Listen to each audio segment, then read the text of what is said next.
Olá, meus amigos, muito boa tarde. Já estamos no ar aqui com o nosso Viva Voz. Hoje a gente fala sobre consórcios, é isso mesmo, sobre as novidades aí. Tem uma nova lei aí, né, dos consórcios já em vigor, não é isso, professor? A gente fala então hoje com o professor Ivanir Schroeder, ele que é economista, professor em vários cursos aqui da Univale, né? Entre eles o curso de administração. A gente vai falar com ele sobre consórcios. Quem apresenta o programa junto comigo hoje é o Melquiades. Boa tarde, Melquiades. Olá, boa tarde, professor Praxedes. Boa tarde, professor. A você que nos acompanha pela Rádio Educativa Univale e também pela TV Univale, você pode participar da nossa programação pelo vivavozunivale@hotmail.com ou também pelo nosso blog, vivavozunivale.wordpress.com. Além disso, você também pode twittar pra gente através do @vivavozunivale e curtir a nossa página no facebook.com/vivavozunivale. Então, o assunto de hoje então são os consórcios. Os consórcios ainda são em grande quantidade aqui no nosso país, professor Ivanir Schroeder. Muito boa tarde. Boa tarde a Melquiades, boa tarde a todos os ouvintes. Falando especificamente sobre os consórcios eles ainda são muito importantes na economia brasileira. Para você ter uma ideia, nos últimos 10 anos, eles entregaram aproximadamente 10 milhões de bens. E existem hoje 3 milhões de consorciados no país envolvidos. A atividade do consórcio ela é responsável por cerca de movimentação de 14 bilhões do PIB da economia brasileira. Então é um valor bastante considerável, né? E houveram várias mudanças, como você citou há pouco, a respeito da legislação do consórcio. Mas antes de falarmos especificamente da alteração da legislação, podemos até falar um pouquinho sobre as origens do consórcio, né? Claro. Existem alguns autores, como o professor Mazzucchini, que ele determina que os primeiros grupos de consórcio talvez eram semelhantes aos chamados clubes de compra, que iniciaram aqui no Brasil em 1917. No entanto, especificamente como atividade de consórcio, o Brasil ele começou a ter essas modalidades em 1962, especificamente setembro de 1962. Portanto, a atividade de consórcio está completando agora 50 anos, né? Agora, em 2012, completamos 50 anos de atividade de consórcio. E o que as empresas vendiam através da modalidade consórcio já lá naquela época, lá em 62? Esse é um fato interessante porque é o seguinte, originalmente os consórcios, eles foram feitos aí, como eu falei, em 62, um grupo especificamente o primeiro grupo de consórcio no Brasil foi constituído por um grupo de funcionários do Banco do Brasil que se cotizavam para comprar veículos. Veja que em 62 a indústria automobilística ainda estava assim, em fase de implantação no país e aí o consórcio acabou atendendo a modalidade de um sistema, né, de compra parcelada e programada de um bem. Então esse grupo de funcionários do Banco do Brasil, no caso, se cotizou para comprar esse bem era entregue por sorteio, onde todos compravam o mesmo bem. Bom, o que aconteceu?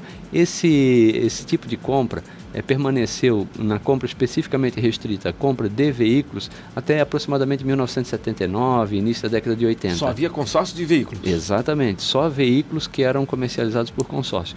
Em 80, ampliou-se esse leque para motocicletas, caminhões, alguns modelos de implementos, né, no caso as carretas. Então o consórcio ele começa a entrar numa abertura maior, mas ainda dentro do segmento de automotores.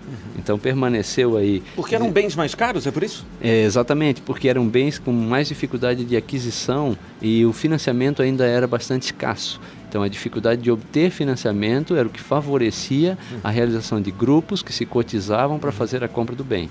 Hoje esse cenário mudou bastante, né? Inclusive com essa alteração da legislação a partir de 2009, se subdividiu em 4 classes. Essa classe aí, chamada de veículo automotor, ela permanece até hoje. Então, o que seriam esses veículos automotores? Automóveis, caminhonetas, utilitários de modo geral, motocicletas, micro-ônibus, caminhões, enfim. Até podemos chegar aí em aeronave, embarcação, máquinas e equipamentos em geral. Aí seria interessante. Essa é uma classe ainda bastante interessante. A segunda classe que começou a ser atendida, veja, já de década de 80 para frente, e mais recentemente é uma categoria que tem crescido bastante, né? Então, essa segunda classe, ela surge só a partir de 2009, são produtos eletroeletrônicos eletrônicos e demais bens de consumo duráveis. Só agora nos últimos anos? Exatamente, nesses últimos 3 anos, com o crescimento da classe C, né? Então, o que entra em produtos eletroeletrônicos? Desde geladeira, fogão, móveis para ambiente doméstico, né? Jogos de cama, jogos de quarto, como o pessoal fala. Então, atendeu uma demanda de produtos por um valor já não tão grande, não tão considerável quanto os veículos, né? Entendi. E engraçado que mesmo com a explosão aí da demanda, né, do crescimento do mercado imobiliário, o mercado imobiliário também passou a ser contemplado por meio de consórcio. Veja que os bens de baixo valor foram atendidos, os eletroeletrônicos, e também os bens imóveis. Então passaram a se utilizar, após essa nova modificação da legislação, bens imóveis como residências, apartamentos, casas, terrenos, enfim, que são os bens imóveis, são considerados os bens da classe 3. Recentemente, que tem ampliado na economia, que tem causado bastante polêmica e surpresa simultaneamente, né? É a venda de consórcios para serviços de qualquer natureza. Veja, não estamos mais falando de bens. Estamos Até falando cirurgia plástica, não é isso? Perfeito. E ultimamente o que tem crescido também nas grandes metrópoles é o setor de casamentos. Então, as festas de casamento têm sido permitido o casal, evidentemente, né, em face de vir a casar, contrair núpcias, pode fazer um consórcio para bancar a festa do casamento. Mas aí ele vai ter que provavelmente começar a namorar e já entrar no consórcio, né? Porque senão ele vai demorar muito tempo para casar, né? Exatamente. Não vai agradar muito a noiva. Essa é a ideia, viu, Praxedes? Inclusive acontece o seguinte, há quem diga que a dissolução, porque, por exemplo, esse consórcio ele pode ser comprado no nome de ambas as pessoas, né? No caso, então, o casal contrai uma dívida junto à administradora de consórcio. No nome do casal, dos dois. Perfeito. E até, inclusive, no caso de uma cancelamento desses planos... Se separaram, não querem saber mais, exatamente, se odeiam. Cada um vai ficar com sua parcela referente aos quantias pagas, né? Isso é bastante interessante. E você citou também cirurgias plásticas, serviço de turismo, pacotes de viagem, etc. Legal. Mas aí tem até silicone, né? Tem mulher colocando silicone aí, né? Faz um consórcio de silicone para colocar... Na verdade, ela faz o consórcio da carta de crédito. O uso da carta de crédito é para o serviço que o proprietário da carta de crédito desejar. Aí na hora que ela receber a carta de crédito, ela decide. Isso, exatamente. Ela vai colocar o que ela vai fazer com o recurso. Entendi. Então, próteses, não é? Exatamente. Ou se ela vai querer aproveitar de outra forma. De outra forma, como um cruzeiro, como uma viagem, um passeio turístico, né? Esses consórcios são chamados de classe 4, que é serviço de qualquer natureza. Então, o que ela vai precisar? Ela vai precisar estar comprando de uma firma idônea que tenha um registro, exatamente um CNPJ direitinho, né? Pois é, professor, muita gente levou calote nessa história de consórcio, né? Olha, Praxedes, o que acontece é o seguinte, antes da alteração da lei, até 2009, um fato que a gente observava é que o consorciado, quando ele queria abandonar o grupo ao qual ele pertencia, ele tinha que aguardar, né? Por exemplo, a exclusão de um consorciado por falta de pagamento, ele tinha que aguardar a conclusão do grupo e aí então o administrador do consórcio fazia uma avaliação do saldo restante e aí sim, desse saldo restante, seria devolvido o dinheiro para esse consorciado que abandonou, que foi excluído, que não teve condição de dar continuidade no pagamento. Inclusive, normalmente assim, o sorteio, a contemplação, que é o termo que é utilizado, né? A contemplação do consorciado ocorre de duas maneiras, por sorteio ou por lance, né? A maioria dos consórcios trabalha com esse formato. No modelo antigo, quando ele abandonava, se excluía do grupo, digamos assim, ele tinha que aguardar o final, ele não participava mais das assembleias, dos sorteios, dos lances, ele ficaria simplesmente aguardando o tempo passar para rever com o administrador do consórcio qual seria o valor que ele teria direito. Com a alteração da legislação, o que mudou com isso? Ele não participa da contemplação por lance, evidentemente, porque ele saiu do consórcio, mas ele tem direito de participar dos sorteios, mesmo tendo abandonado o consórcio. E no caso de ele ser sorteado, o que é feito? É feita a liquidação da sua atuação dentro da operadora do consórcio, dentro do administrador do consórcio, né? Então ela vai ver o valor da carta de crédito que ele pagou, quanto que ele tem direito e quanto o que ele não pagou, é evidente que ele não vai levar. Então, daquele valor que ele pagou, a administrador do consórcio já determina anteriormente no contrato. Mas ele vai ter multa tudo, provavelmente. Exatamente, a multa por quebra de contrato. Quer dizer, ele não vai receber o que ele investiu nunca. Né? Exatamente. E tem uma coisa que é importante salientar aqui, que é assim, ó, que não é que não só a multa por quebra de contrato. Se ele está inadimplente com o consórcio, ele está sujeito a multa e juros. Tá? Isso aí é um... Quer dizer, o cara fica meio que preso, então. Se ele sair é ruim, mas se ele ficar... Ele não quer, ele está contra a vontade. Ele fez uma burrada, de repente ele não poderia ter entrado nessa fria e entrou, é isso? É isso mesmo. O que acontece? Que alternativas que ele pode ter, né? Uma das alternativas é ele fazer exatamente o seguinte, ele é permitido por lei que ele revenda, né? O que ele pode fazer? Ele pode passar a um outro candidato, claro que ele... Primeiro passo, né? Se ele tiver uma dica importante para quem tem atraso ou falta de pagamento de prestações, o que fazer? Primeiro passo, procure a administradora, tente fazer um acordo, né? É bom esclarecer que a administradora não é obrigada a fazer acordo e algumas vezes não poderá mesmo fazê-lo por questão da legislação. Entretanto, as administradoras de consórcio procuram auxiliar esse inadimplente.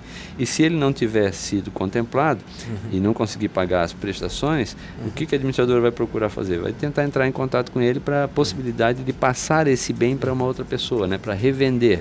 Eu falei isso, às vezes a gente comete burrada porque às vezes a gente se precipita, né? Na verdade, não que o consórcio seja uma fria, né? Mas que muitas vezes a gente se precipita, é lógico. Até quando a gente compra alguma coisa, né? Às vezes a gente se precipita e acaba depois, né, ficando com aquele remorso, né? Por que eu fiz isso? Enfim, isso, né? E aí já está contraída a dívida, né? E aí já era, né? Então esse assunto que a gente está tratando é chamado também por eles de cota de transferência, que é quando você vai ver quanto foi as parcelas que você pagou, você vai procurar uma outra pessoa que tem interesse.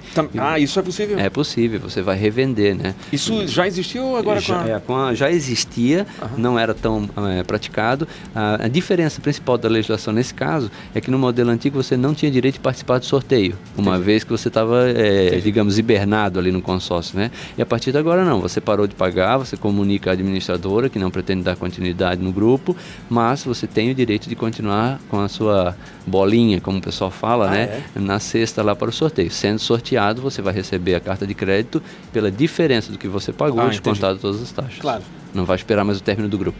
Professor, quais seriam então as vantagens de se adquirir um bem por meio de um consórcio? Olha, eu diria para você assim, que a principal vantagem, ela reside na característica do indivíduo que tem dificuldade de fazer reservas financeiras, que tem, cá entre nós, podemos dizer assim, dificuldade de administrar o seu dinheiro. Então, o que ele faz? Ele procura uma administradora de consórcio. Você já deve ter ouvido falar algumas pessoas que dizem assim, se eu tenho dinheiro, eu acabo gastando e não consigo... Meu dinheiro não sobra e eu não consigo comprar nada. Isso. Ou quando sobra, eu acabo gastando com outras coisas, as despesas aparecem. Então, o consórcio, ele passa a ser útil para esse indivíduo. Por quê? Porque ele passa a contar com uma prestação mensal. Então ele sabe que aquele dinheiro ele tem que reservar. Né? Exatamente. Mas veja que é uma obrigação que é um tanto quanto cara, né? É verdade. Aí é que tá. É que cabe assim ao indivíduo fazer uma avaliação sempre que está entrando um consórcio, das taxas, dos custos que ele vai ter por isso. A principal taxa, chamada taxa de administração, que é o valor que a administradora irá cobrar do consorciado para fazer a gestão do dinheiro que ela está arrecadando do próprio. Então, a taxa de administração é a principal desvantagem. É importante ficar muito atento, porque o grande motivo aí de campanha, de venda dos consórcios, o grande apelo é o seguinte: não existe juros no consórcio. Verdade? Verdade, se você não cometer nenhum atraso de pagamento, e atraso de pagamento vai ter juros em qualquer modalidade de financiamento. Entendi. Mas o consórcio não tem juros. No entanto, o consórcio tem um negócio chamado taxa de administração. Muito alta? A taxa de administração ela varia no mercado de bem para bem, só que ela tem, daí depende, né, como aquelas modalidades, essas classes novas que surgiram, e quem estabelece é a administradora de consórcio. E gostaria de lembrar também que é sempre interessante aquele pretendente a adquirir um consórcio, que ele veja se o consórcio ele participa, né? Porque as administradoras de consórcio são fiscalizadas pelo Banco Central. Então ele tem que sempre verificar junto ao Banco Central se aquela administradora de consórcio está autorizada a operar.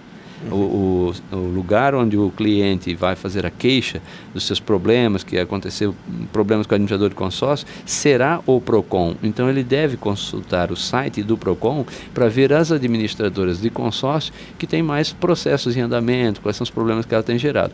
A partir daí, a partir do momento que ele confia na idoneidade da administradora do consórcio, ele tem que realmente comparar as taxas, porque assim, ó, em cada caso é um caso, então você tem taxas que variam de 12% a 15%. Esse 12% a 15% não é ao ano, é sobre o período das prestações do consorciado. Mas mesmo assim é alto, né? É alto porque, por exemplo, veja só, Praxedes, um veículo que você estivesse comprando aí em torno de 24 mil reais, se você vai pagar 10% de taxa de administração para a administradora do consórcio, significa que você está pagando para essa empresa R$ 2.400, porque você não tem disciplina para guardar aquelas prestações, né, mensalmente. Então acaba tendo não é em função de um consórcio de 24, 50 ou 60 meses, é sobre o valor do bem, a taxa de administração. Professor, a gente tem que fazer um breve intervalo aqui, já já a gente volta hoje falando com o professor Ivanir Schroeder, ele que é economista e conversa conosco hoje sobre os riscos e as vantagens do consórcio. Até já! Já estamos de volta aqui com o nosso Viva Voz, hoje falando com o professor Ivanir Schroeder, ele que é economista, trabalha no curso de administração, de logística, vários cursos aqui da área de exatas aqui da Universidade do Vale do Itajaí. Ele conversa conosco hoje sobre os riscos, sobre os benefícios, sobre as vantagens, as desvantagens do consórcio. Agora, professor, tem gente que vive fazendo consórcio, né? Tem gente que termina lá um consórcio já faz outra coisa, né? Isso, até como a gente estava conversando aqui então sobre as questões das vantagens de fazer consórcio, a principal delas talvez eu diria para você que aquele indivíduo que não tem uma autodisciplina, então é uma forma de ele se obrigar, né? Ele acaba assumindo uma parcela mensal de uma compra que ao final de um determinado período, de um jeito ou de outro, ele vai ter esse retorno desse valor, pagando um custo por isso, que é a chamada taxa de administração. Normalmente aqui, já que a gente está falando de custos, o que é obrigado, né? Tem duas coisas no consórcio que existem em todos os planos.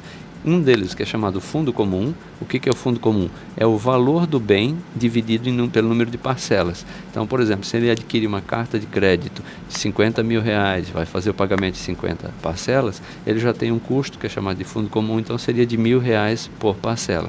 E a outra coisa, que é a taxa de administração, que você comentava há pouco, só para você ter uma ideia, uma taxa de administração de 15% diluída em 50 meses vai dar um custo de 0,3% ao mês na prestação.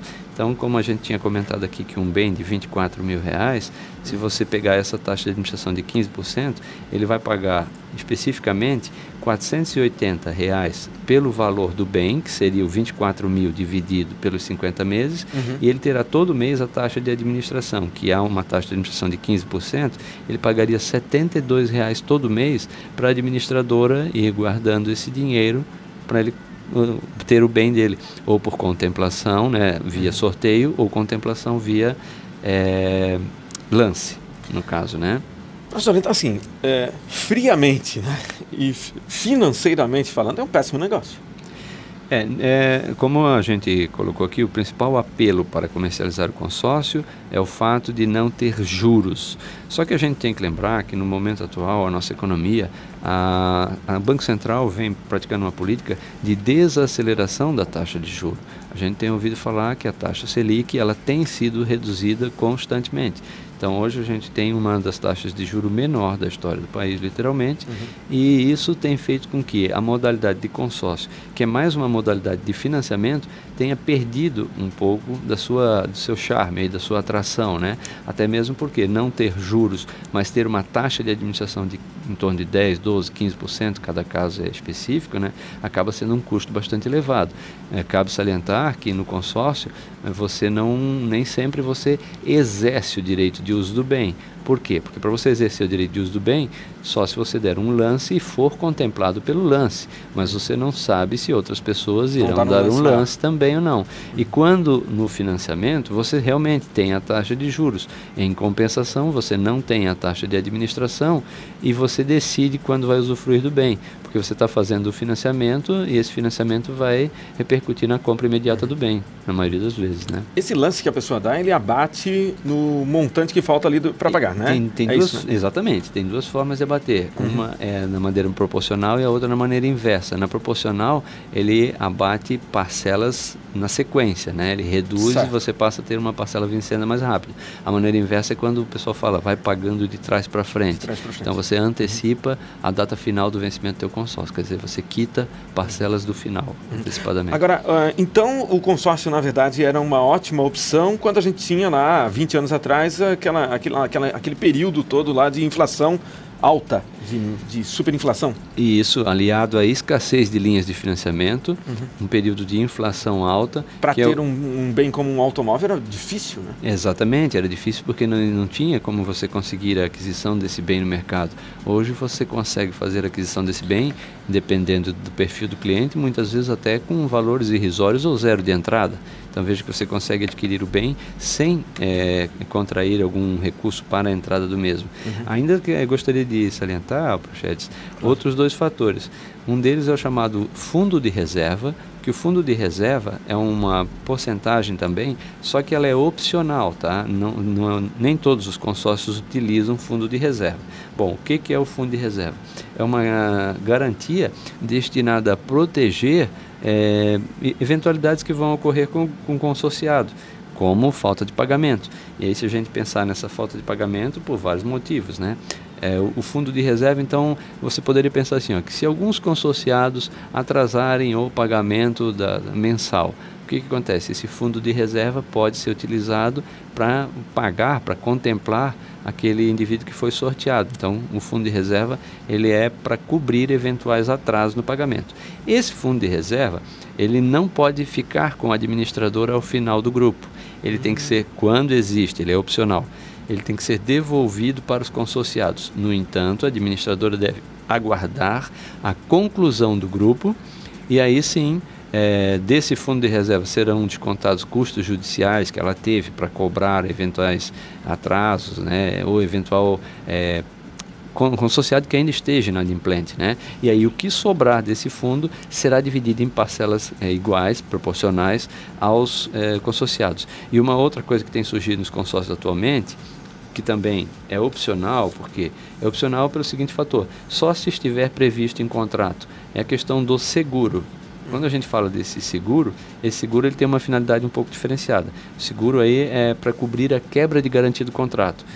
Vamos lá, seria equivalente assim, a um seguro de vida. Quer dizer que se um dos consorciados vier a falecer, o que vai acontecer? É como o seguro prestamista, que o pessoal usa muito no mercado, né? A ideia é que o consórcio pode ficar quitado e a seguradora faz o pagamento junto para a administradora do consórcio e sem prejuízo para os demais membros do consórcio, né? No entanto, lembrando que o seguro, quando contratado, é mais um custo para o consorciado, né? Professor, e quando, por exemplo, o consorciado ele é surpreendido por algum problema com a sua renda e ele se vê acuado em não poder pagar a sua dívida mensal? Correto, a sua pergunta é essa mesmo. Então, por exemplo, assim, caso o administrador de consórcio possuir seguro para o grupo, esse seguro ele tem várias modalidades de seguro aí, inclusive por seguro de vida, seguro-desemprego está previsto, ou o chamado seguro de quebra de garantia, que é quando há um abandono e você vai ter que entrar com um processo judicial para tentar cobrar e tal. E ele ainda tem a quebra de garantia, ela tem um outro fator, tá? O que os administradores de consórcio têm feito ultimamente? Muitas vezes o indivíduo ele é contemplado com uma carta de crédito. Quando é com o bem pode até ficar alienado, é mais fácil de retomar, quando é um veículo. Mas imagine que você fez um consórcio de uma carta de crédito, que você ia pegar, sei lá, 10, 12 mil reais para fazer aquela cirurgia que nós falamos há pouco. E depois não paga mais a parcela. Exatamente. Então, o que acontece? As administradoras de consórcio, você vai ter que ler muito bem o contrato, porque pode estar escrito no contrato que, no caso de uma carta de crédito, na contemplação, o consorciado deverá dar algum bem em garantia. Porque imagina, Praxedes, que, por exemplo, ele faz uma carta de crédito de 12 mil reais e no segundo mês ele é contemplado, ele recebe os 12 mil reais, vai fazer a viagem, volta da viagem, não tem dinheiro para pagar, só tem as histórias para contar. Agora, professor, nesse caso, né, a pessoa já de repente é mal intencionada, enfim, né? A pessoa vai responder processo, o que vai acontecer com ela? Perfeito. Se a administradora de consórcio, ela vai estipular como cláusula e ela não vai permitir, né, o pagamento da carta de crédito, quer dizer, ela não vai contemplar o indivíduo se ele não der garantias. Ele tem que ter avalista? Não avalista. Normalmente são bens que são utilizados como forma de garantia. Se não tiver bem, não faz então? Se não tiver bem, ele não recebe a carta de crédito, mesmo que ele foi contemplado. Ele fica novamente no grupo e só vai... Se ele não tiver o valor que ele está pegando, alguma coisa que ele possa dar em garantia, então ele vai continuar sem receber a carta de crédito porque ele não atendeu uma das regras do contrato.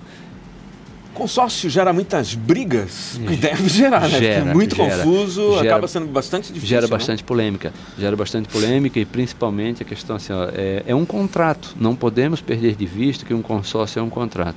E todo contrato, quando você assume um contrato, você deve ler muito bem nas entrelinhas. O que acontece é que muitas vezes as pessoas, né, no afã, só o apelo de que você não pagará juros por isso, atrai muitas pessoas. E não é bem assim. E não é bem assim. Como eu estou falando, por exemplo, dessa questão do seguro, é uma peculiaridade que cada caso é um caso. Então, cada grupo pode ou não ter o seguro. Claro.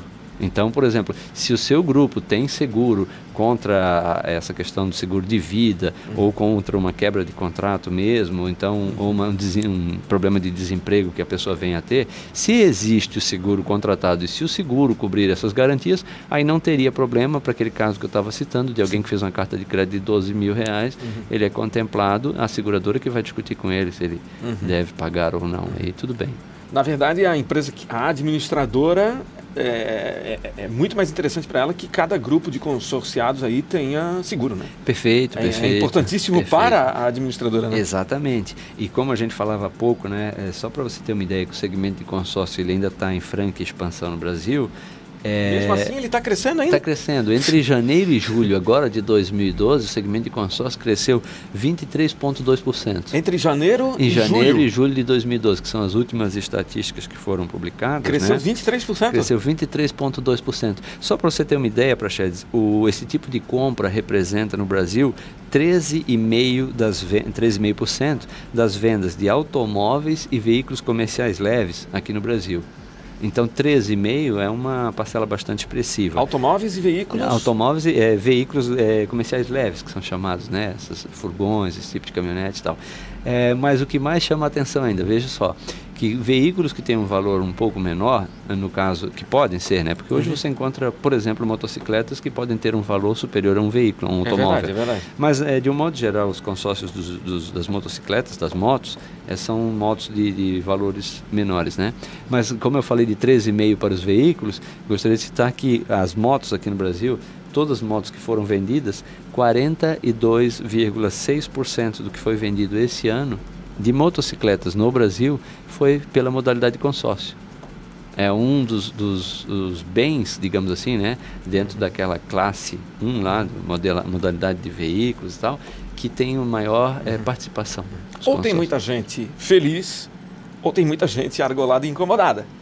Mas é fato que existe, é mais uma opção, não é verdade? E tem público, Perfeito. né? E tem público e as pessoas são livres para fazerem o que acharem melhor, né? Só que tem que prestar bastante atenção nas dicas que o professor Ivanir nos deu aqui, né, professor? Eu acho que principalmente tem alguns fatos assim que chamam bastante atenção, que é uma boa leitura do contrato. Não sou obrigado a falar isso, mas assim, as pessoas não devem se iludir por aquela compra ou agora ou nunca mais. Sim. Calma, peça uma cópia do contrato que você vai assinar. Se informe também com outras pessoas que já faça fizeram, uma né? leitura. Hoje tem muita facilidade de você buscar informações na internet. Entre no Procon, veja a administradora, tente pesquisar a idoneidade. Tá certo. E principalmente não comprometa uma parcela superior ao possível da sua renda, que a gente fala em torno de 30% com essas dívidas, né?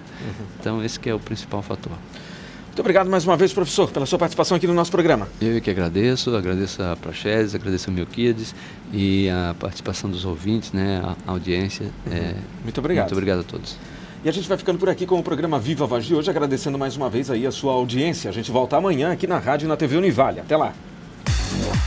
Viva Voz. Realização, curso de jornalismo do Centro de Ciências Sociais Aplicadas, Comunicação, Turismo e Lazer e Pró-Reitoria de Pesquisa, Pós-Graduação, Extensão e Cultura Propec da Univale.